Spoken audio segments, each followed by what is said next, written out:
Everyone's good? Can see that? Looks great. Yes, thank you. Awesome. Well, again, thanks for the opportunity. We're excited to speak with everyone today. I'm sure there's a lot of familiar faces from the past that we've crossed paths before. I'm Mark Stevens. I'm the CEO of Row64. I'm here with Michael Eisner, our CTO. I want to give you a quick overview of the business opportunity and then hand some things over to Michael to go, who will show you some of the new tech we've been developing. We're here today to talk about Row64, which we call a real-time operational intelligence platform. We give enterprises the ability to see what's happening now and act on it to both capitalize on time-sensitive opportunities or prevent damage before it's done. The data tools enterprises rely on today were really built for a slower world. BI tools, observability platforms, GIS systems, visible analytics tools, all serve their purpose but have limited scale. And by the time they show you what happened, you're looking at outdated information and the window to act is past. So what does this mean in the real world? A single fleet vehicle sitting idle costs companies $760 a day, unplanned utility downtime, $10,000 a minute, $3.3 billion in fines for transaction monitoring violations issued by FINRA just last year. All lost opportunities to maximize utilization, reduce fines, and improve customer satisfaction. With rapidly increasing data volume and velocity combined with shrinking decision windows, this is no longer an edge case. It's quickly becoming the norm. And that's why we built Row64. So not just to tell you what's happening, but to do it fast enough to actually do something about it. And it's built on three main pillars. The first one, most important, performance. Highly parallelized at every level. Our GPU accelerated architecture can keep up with today's diverse data demands, maintain high throughput. It's spatially aware, integrates diverse physical and digital assets, as well as interactive diagrams, all at hundreds of times the speed and scale of what's possible today. And our modular approach to construction allows users to interconnect at any level with what they already have, no rip and replace. So the result, we can let people create, monitor, detect, and act at speed and scale legacy systems just can't reach today. So let's put that into a little bit of context. This is a fleet management application that combines live streaming data on fleet's location and health, all visible on an interactive map. It includes traditional structured data charts, unstructured video feeds, and connections to action and intelligence systems supporting decision-making in critical situations. All that's interactively explorable and automatically cross-filtered. The really interesting thing is we put this example together. It was put together in only 48 hours. Without Row64, would have taken customers 3 to 6 months, and it would have come with many unacceptable limitations. Speed to value is repeatable, and it's exactly how we're landing new accounts. So let's talk about the market opportunity real quick. We're operating across really 4 markets that are being disrupted and radically changing and converging. So the real story is the intersection, the gap that nobody fills. BI lacks speed and scale. Observability lacks spatial awareness. GIS tools lack good data integration. Row64 owns the intersection that all 4 miss. Every customer we target incurs a quantifiable cost per minute of delay and real gains from being more proactive. Willingness to pay isn't something we have to create. It's already there. The AI transition is only accelerating this convergence and growing our SEM. The convergence forces from physical AI devices generating an incredible amount of real-time signals, agents needing up-to-date context to operate, and today's GPUs are in every desktop, mobile device, and data center. We're not chasing a trend, we're an infrastructure supporting it.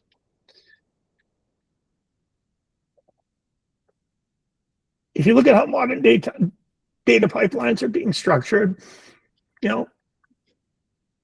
are being architected from when an event occurs to an action being triggered. Real-time architecture is the only way to make that work in production. Row64 is the glue.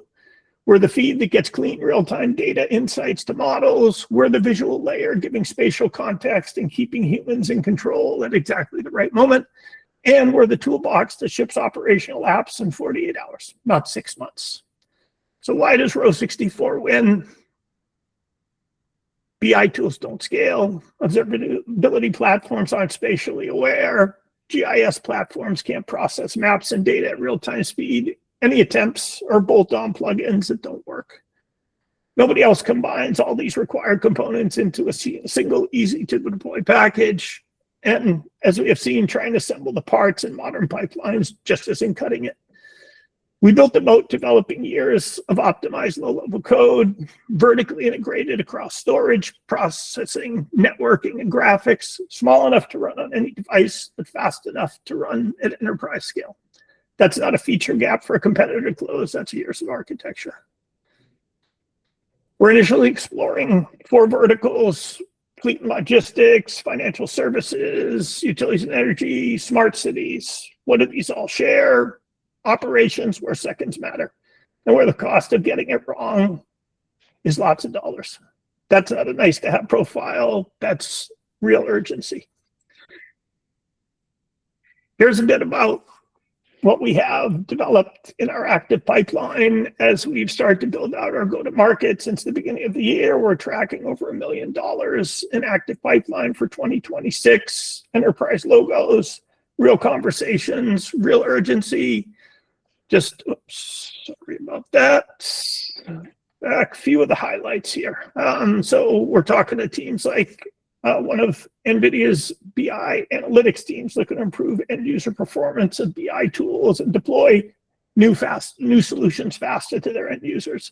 FINRA is looking for a GPU accelerated command and control center for all their daily transaction traffic. And Atura wants to make building real-time fleet visualizations across impound lots monitored by law enforcement something that's actually scalable for them.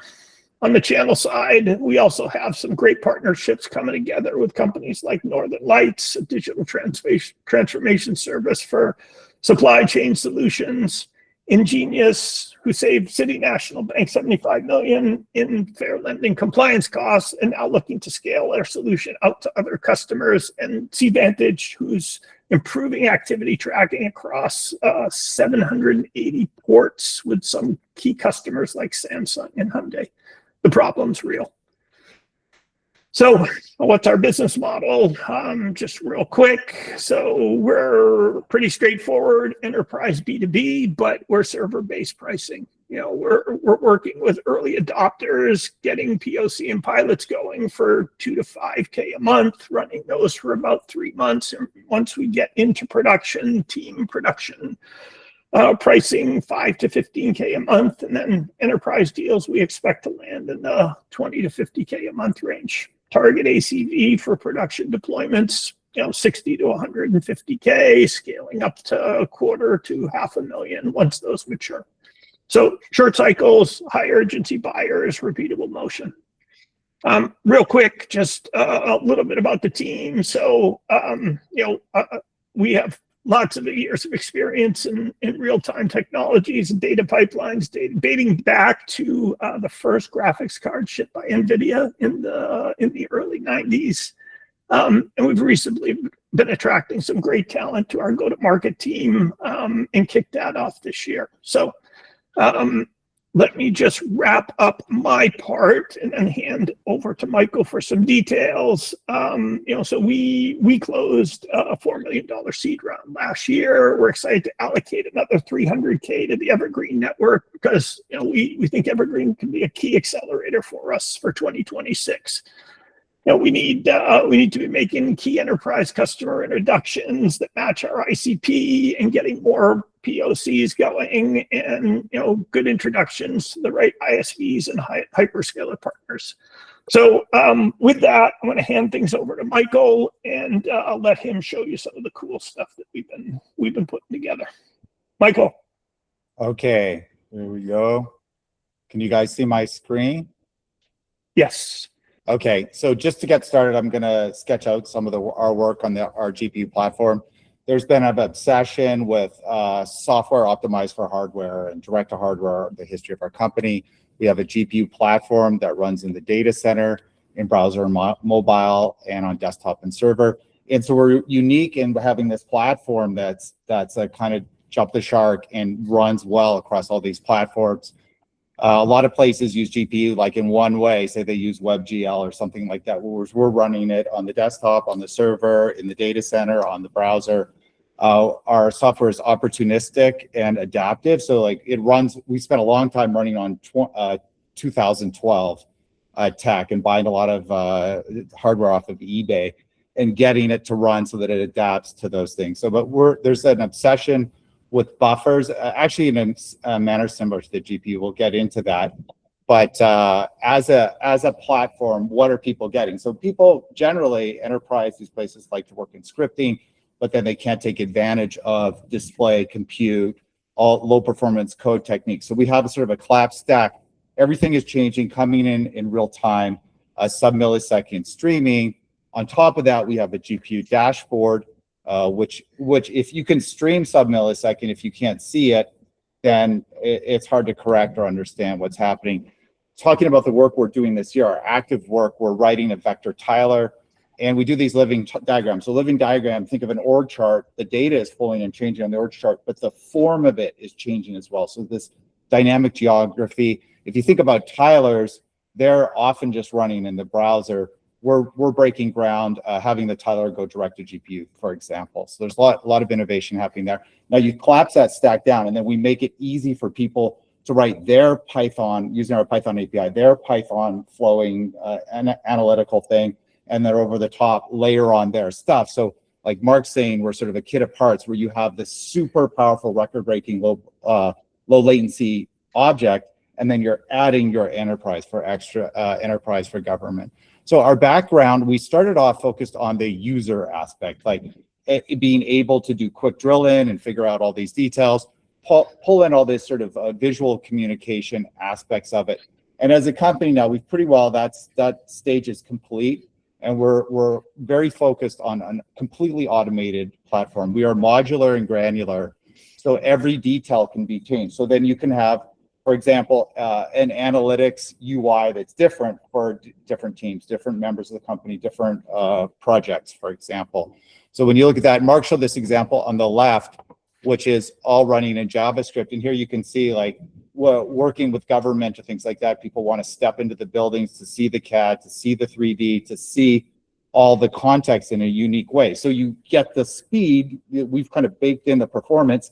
We're really trying to mainstream low-level coding in the GPU, and then you add your extras over top. If you compare that to someone trying to draw in Python, for example, they won't get those speed increases.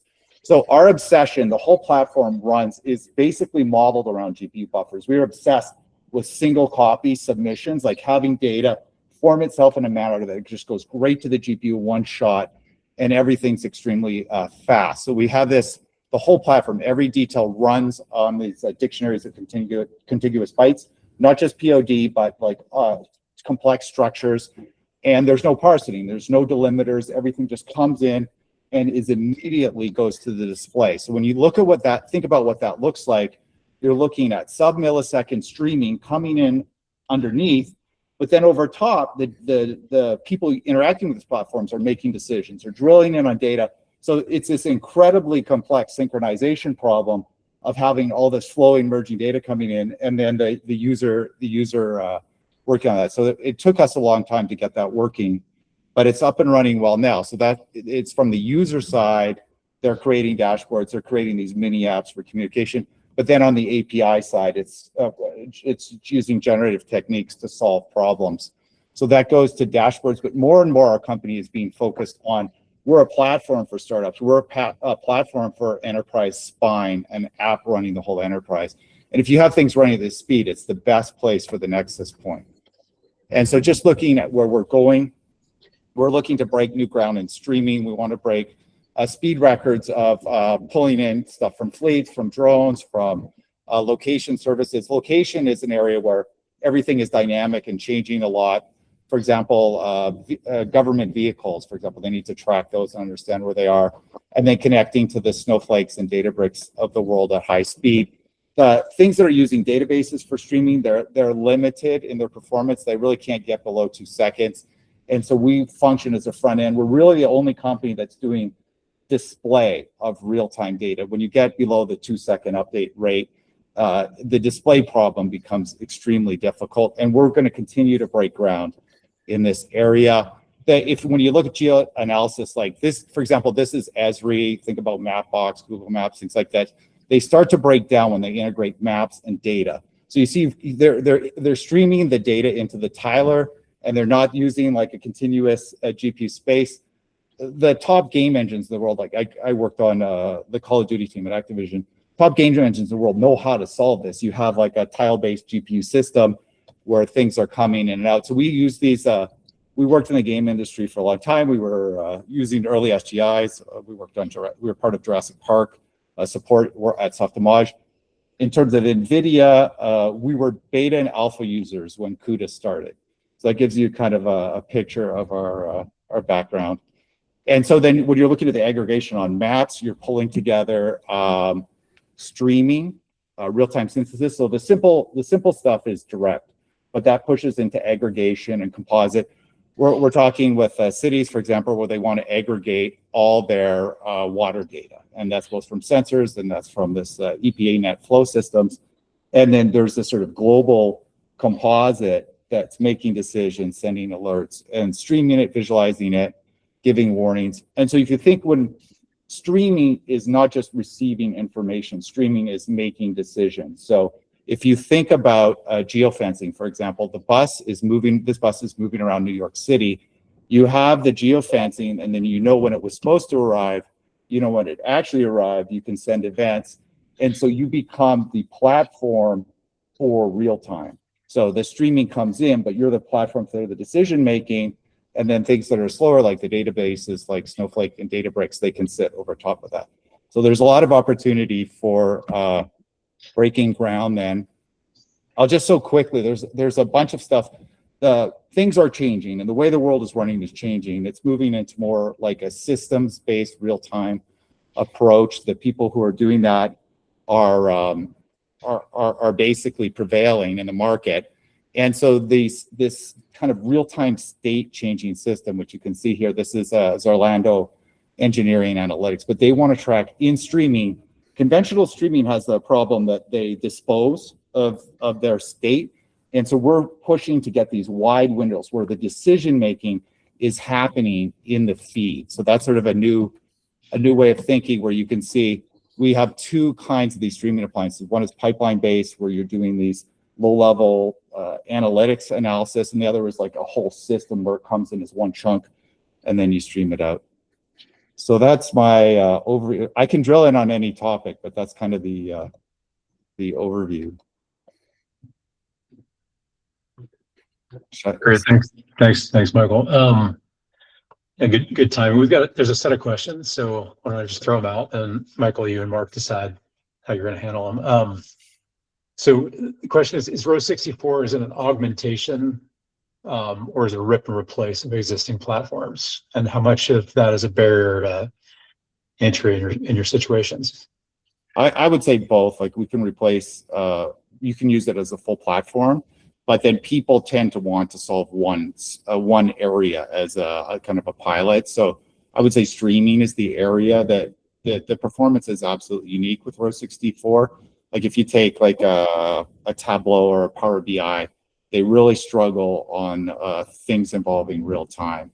And so I would say like there's a class of problems which is growing. I talked about this a bit in the market slide I had, where real-time performance means real savings or real costs, right? And that you have location data you're dealing with, and like this intersection of problems which people are really struggling with today. Like all the customers that we're talking to that, that are cobbling together solutions, trying to use multiple things to get something to work. It's just, it's very hard to do for them. And it's also, as things get fast, more data, decision time shrinking, like it's just becoming more urgent that they have a better solution than what they're trying to do today. Okay, great. Here's another good one. As you guys know, enterprise B2B is moving towards reasoning models to answer questions around analytics and observability, streaming data.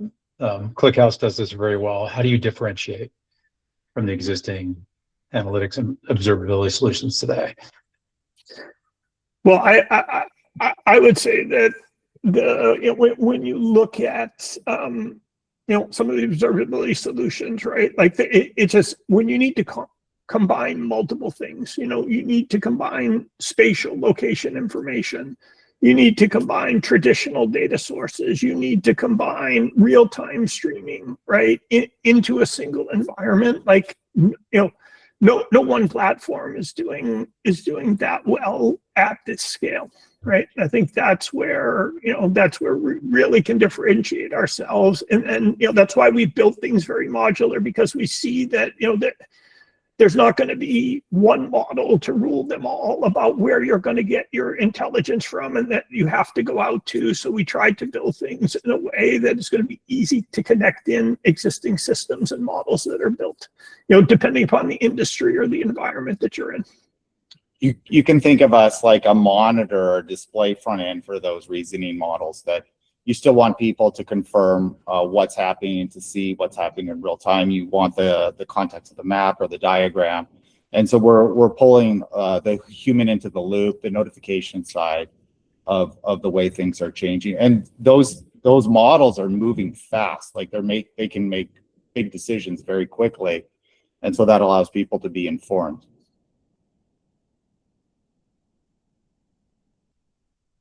I guess related to that, or building off of that, so that how are you going to relate to the current like AI driven, reasoning, predictive analytics trends? Where do you fit in those workflows? So we flow from, on the input side, streaming appliance, for example, can functions as an input, flowing those together, and then on the output side, people are also using Gen AI to make these models of user workflows through it. So what we're adding is high performance display filtering, visualization, and just a platform where you get a lot of speed, having multiple models come in together, for example.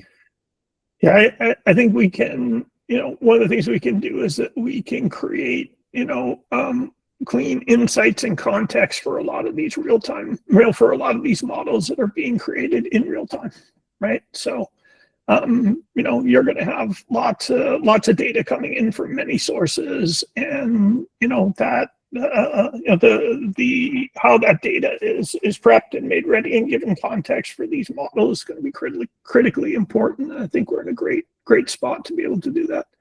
Mm-hmm.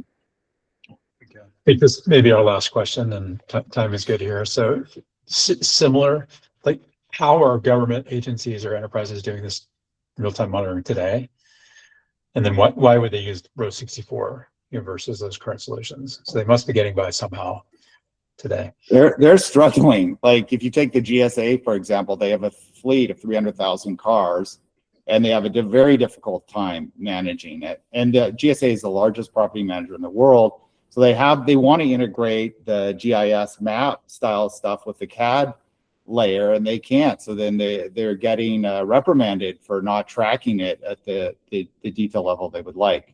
So I think there's a lot of governments act like they're working in real time, but a lot of time they're not. They're just sort of cobbling together the best they can with their pieces, I would say. Well, I think, and everyone knows here, real time is, it means very different things to different people, and the tolerance for what people are accepting, is going to continue to go down, and it's continuing to cost people more money or miss opportunities. And I think what we can give is faster, better insights into what's going on in this world that's starting to move very quickly and changing very fast, a lot quicker than any of the current solutions out there today, Ken.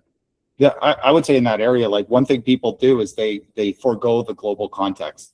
So it's a large scale context where you see all the parts going around, the whole thing working together, that is too slow. So what they'll do is they'll just make a thing that zooms in on just a tiny neighborhood and a couple pieces of data in one location. So they try and clip the problem to a small space to get around their performance problem. So we don't require that. Got it. Got it. Great. All right. Well, good. Let me thank you guys, Pro 64 and Sophia, Rob, Mark, Michael. Amazing prezos, amazing opportunities. We're going to get everybody out of here on time.